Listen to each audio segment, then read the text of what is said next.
These are clone heads designed by Gosler and printed by Weber Bricks. GCC has had a huge problem with omitting unique clone faces from their product lineup, which is something that these printed heads aims to fix. I have a lot of clone troopers in my lineup, and most of them are of course the usual grunts and not so notable characters. They're just fine with generic heads. We've come quite a long way from LEGO's first interpretations of clone trooper faces with the original Black Stud to the nightmare fuel that is the CW era and mid-generation of pasty white clone heads, which didn't even resemble Tamara Morrison. Consistently across the board, Jango Fett, Boba Fett, all named clone commanders, as well as grunts, wouldn't receive the correct skin tone and print until 2020 with the release of the 501st Battle Pack. Ever since, we've gotten unique Cody, Rex, Fives, and Boba Fett head prints as well. It's a step in the right direction for accuracy, and I think it's great that LEGO has gotten to that point finally. But in the same way that LEGO took a misstep by using really inaccurate clone heads, a lot of customs are just omitting head details.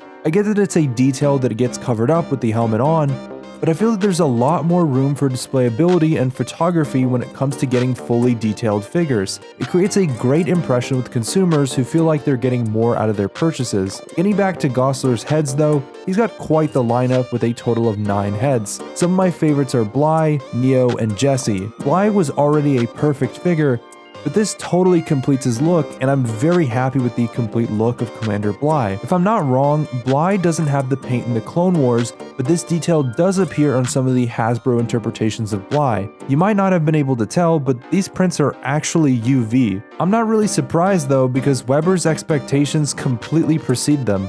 They've been able to prove that UV printing can feel as premium as pad. It's just a matter of skill and investment into a good machine that can get results comparable to pad's printing techniques. For the rest of this video, I'm actually going to have Gosler take over and talk a little bit about the design process and why he even came up with this product line in the first place.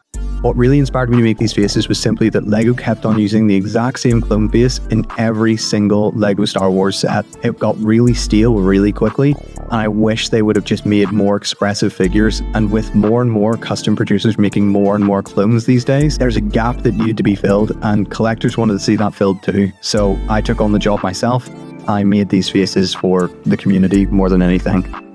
There's 2 elements that got me into designing figures and other LEGO elements. One being that I'm a customer, and at the end of the day, there's stuff missing on the market, and one of the easiest ways to get what you want is to make it yourself. That really brought around the collaboration with Weber Bricks to produce these clone faces, and I couldn't be happier with the result. The other element is talking to designers that already make their own products, and I mean, I've drew real inspiration from having conversations with many designers, whether that's through Discord, Instagram, or other means, and they've really helped me grow my abilities and been there to help me, giving me constructive criticism where it's needed for my stuff to improve, which just falls back onto the customer, giving them a better experience and product at the end of the day. Out of all the faces Weber and I have produced, I really like our Neo face. When it's paired with his 2020 style Neo body, I think it makes the perfect UV figure. The printing is just so immaculate, it honestly passes for a pad printed figure to most people, especially in photos. I really like the fact that we went with an angry expression on Neo because not only does it stand out compared to the other clones, but also just the fact that it blends in with people's collections. It looks like something LEGO produced, and overall I'm just really happy with this complete figure. Honestly, the biggest challenge when creating these faces was beginning. These have been some of the first designs I've ever made,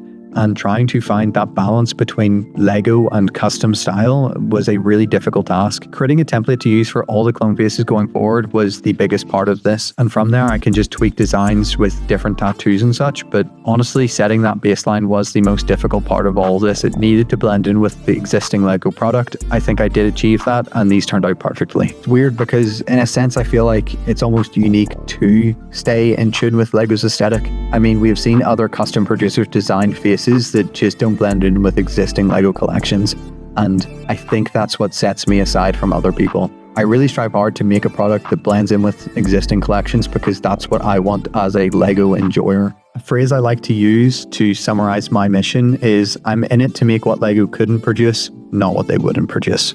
Oh hell yeah, BrickFleet, you to go.